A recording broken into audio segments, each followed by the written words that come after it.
Hello, bookworms. Welcome to the Weekend Readers Book Club. Thank you for joining us.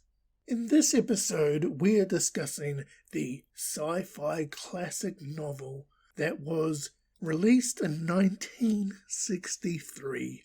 We have read and are going to discuss The Man Who Fell to Earth by Walter Tevis.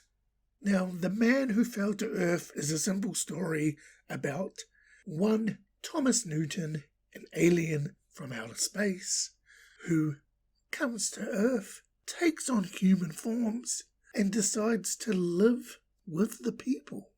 This story captivates Thomas arriving to Earth, accumulating a lot of wealth, and trying to get back home to his motherland in outer space to potentially bring more of his kind to planet Earth. Along the way, you meet a few supporting cast members, some good, some bad, but overall, this story is about Thomas's life as an alien on Earth. So that somewhat summarizes the book. So this is what I thought about the book after finishing reading it. I went into this with no expectation. For me, a alien coming to Earth would mean invasion, hostile takeover, and, aliens enslaving us as the superior race. However, this book caught me by surprise because it had none of this. This story was just an ode to a Martian who came to Earth, took the name Thomas Newton, decided he's going to be one of the humans, and build a wealth and try and get back home. It was a very fascinating and well-written story by Walter Tevis, and it surprised me because at the start of it, I was like, okay, the alien's here, excellent, I know what's going to happen, but what I thought was going to happen, none of that happened. It was literally just the story of the alien's life being on Earth, and not enslaving us, but just being a peaceful human being per se, and just minding his own business to try and get back to his motherland. And it was surprising to me that even without the, say, doom and gloom that you would normally have with an alien invasion book, this was none of that, and yet was surprisingly very enjoyable to read. There are a few great supporting characters in this book. His receptionist, Betty Jo. There's another character who thinks that he believes Thomas to be an alien, but he's not quite sure, who ends up working for Thomas as well. I don't know how to explain it, but the book covered a lot of ground, but yet not a lot went on. I mean, it did go on from the alien's point of view in relation to him taking the alien form and just interacting with humanity on a whole. And there's a little, say, last third of the book where the government gets involved. But in essence, the book just tells a story of, I'm going to say, loneliness.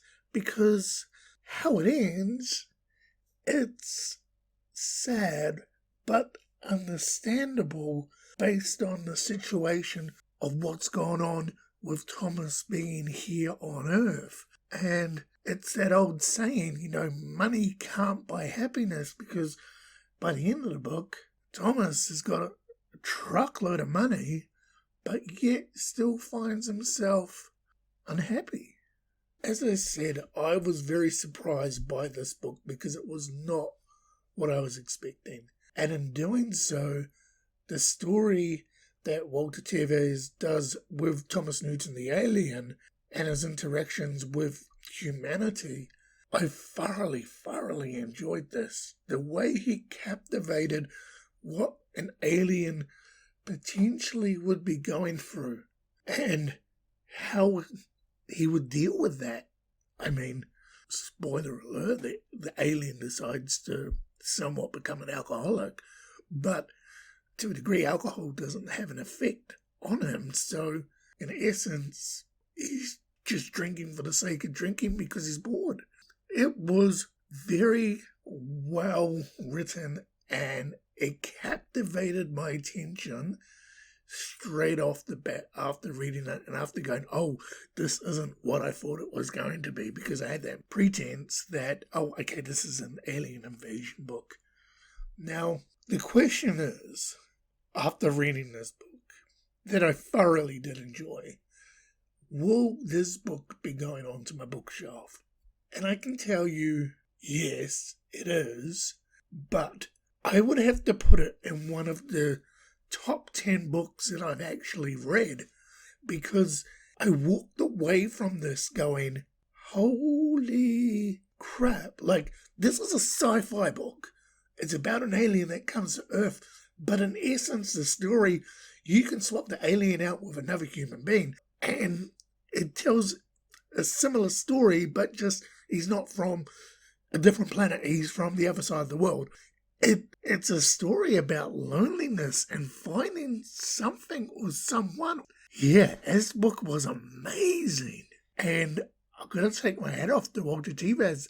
Like, this book completely blew me away. By the end of it, I was like, wow, very well. So Walter Tevis, this book here, The Man Who Fell to Earth, is not only going onto my bookshelf, is now in my top 10 reads of all time.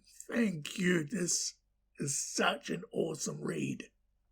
Now, as it customs here on the Weekend Readers, as one book closes, another book has to open. So it is now time to find out what the next read is for the Weekend Readers Book Club. Bookworms, we can confirm that the next read is One of Us is Lying by Karen McManus. Now, I'm guessing that this book is on the lines of 13 Reasons Why.